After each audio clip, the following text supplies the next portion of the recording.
All right, so I've had problems with my Nissan Titan. It's a 2004 Nissan Titan King Cab. Not starting. You turn the key and absolutely nothing happens. Other times, and then you wait a few minutes and it starts. So I've done a little research. I found a video on YouTube that gave me instructions, but it was pointing to the wrong relays. I've already gone ahead and pulled my battery. I've pulled off the IPDM cover box, which was this here. There was tools falling. After you pull the box, then there's two little tabs right here and over here. What you do is you grab this with two hands.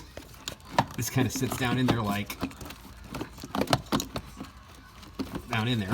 If I can get it back down in there. There we go. And you grab those two tabs, pull that up. This third relay, there's the power, then there's 1, 2, 3, 4 relays. This is the ECM relay. This is the one that you want to replace. I went and paid $5.47 for this new one.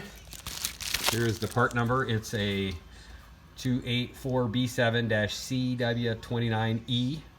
I'm going to pull that relay with a pair of needle nose pliers in a second, and then put this one in, and hopefully my problems will be gone.